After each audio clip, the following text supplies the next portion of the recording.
love you.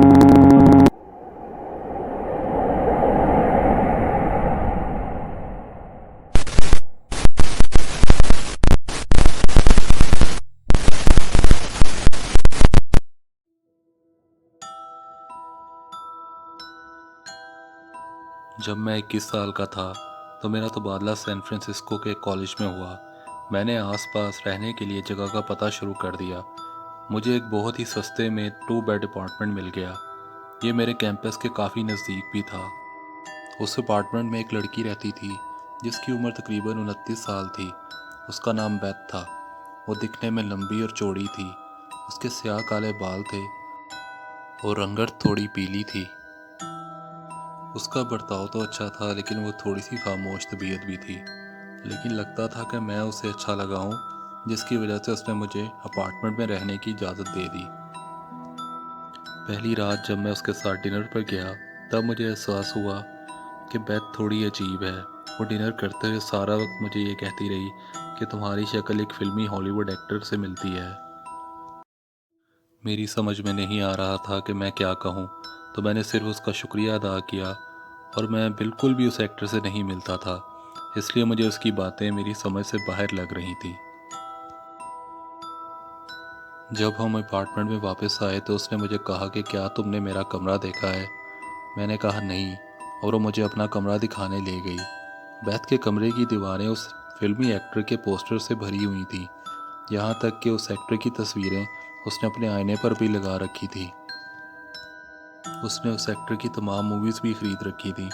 मुझे थोड़ा अजीब भी लग रहा था कि सारी रात वो मुझे ये कहती रही कि मैं उस एक्टर से मिलता हूँ, और अब मैं ये देख सकता था कि बेथ उस एक्टर के लिए कितनी जुनूनी थी। कुछ हफ्ते गुजरे और मैंने बेथ को ज़्यादा अपार्टमेंट में नहीं देखा। बेथ अपने काम से आती और सीधा अपने कमरे में चली जाती। सारी रात वो अपने कमरे में ही रहती थी। बेथ की एक और अजीब बात यह थी कि वो अक्सर अपने कमरे में रात के वक्त ऊंची कहका लगाकर हंसती, जो मैं अपने कमरे की दीवार से सुन सकता था।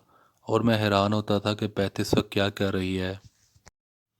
अक्सर वो अपने कमरे से बाहर आती और हमारे बीच 2 मिनट की गुफ्तगू होती। बात करते वक्त उसके अल्फाज लड़खड़ा रहे होते थे, जिससे मुझे महसूस होता था कि वो ज़्यादा शराब नोशी करती है। बाज़ औक़ात वो अपार्टमेंट के हॉलवे में खड़ी मुझे घूरती रहती, जबकि मैं लिविंग रूम में बैठा होता था और मैं मुड़कर उसकी तरफ उसे कहता हेलो बेथ। उसके बाद भी वो मुझे घूरती रहती और फिर कुछ देर बाद एक ऊंची से कहका लगाकर हंसना शुरू कर देती। उसके होते हुए अपार्टमेंट में रहना मेरे लिए बहुत मुश्किल होता था। मुझे उसकी इन हरकतों से खौफ आता था।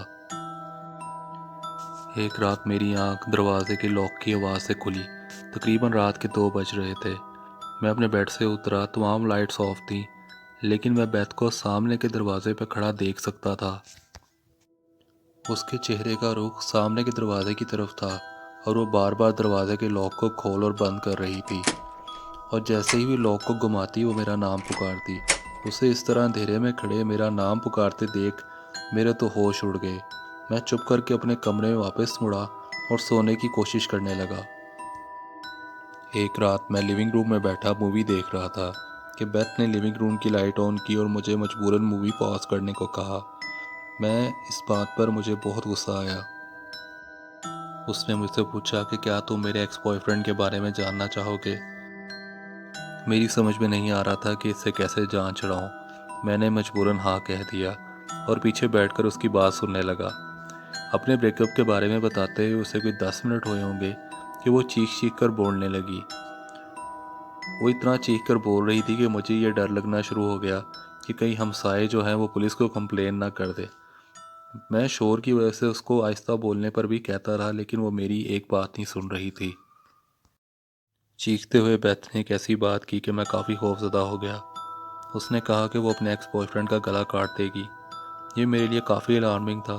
थोड़ी कुछ देर के बाद उसने मेरा शुक्रिया अदा किया कि मैंने उसकी बातें सुनी और फिर से ऊंची कहका लगाकर हंसने लगी।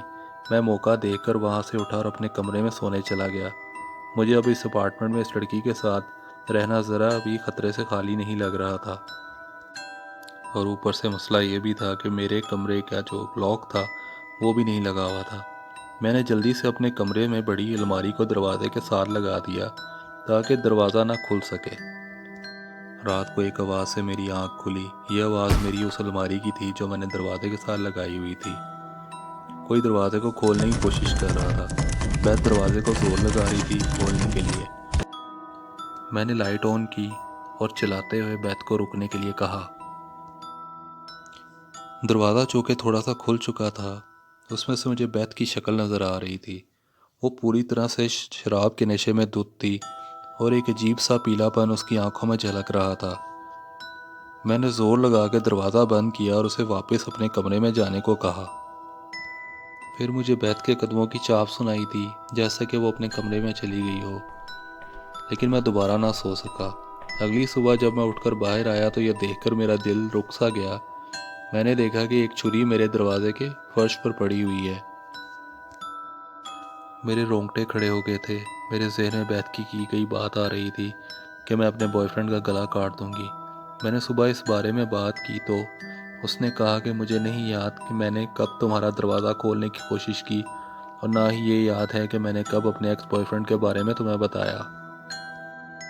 लेकिन मेरी अब सब्र की इंतहा हो चुकी थी। मैंने एक नया अपार्टमेंट ढूंढा और फ़ौरन उस अपार्टमेंट में शिफ्ट हो गया। ठीक 1 महीने बाद बेथ ने फिर मेरे से रब्ता किया। मैं कॉलेज में था और मेरा फ़ोन ऑफ था। जब मैं कॉलेज से फारिग हुआ तो मैं ये देखकर दंग रह गया कि मेरे फ़ोन पर बेथ की जानिब से 40 से ज़्यादा मैसेजेस आए हुए हैं और हर मैसेज में लिखा था कि कैसे हो, मैं तुमसे नफ़रत करती हूँ। लेकिन मैंने कोई रिप्लाई नहीं किया। आज भी जब मैं ये सोचता हूँ कि अगर उस रात मैंने अलमारी की मदद से दरवाज़ा ना बंद किया होता तो क्या बेथ मेरा गला काट देती, और ये ख्याल आते ही मैं सहम जाता हूँ।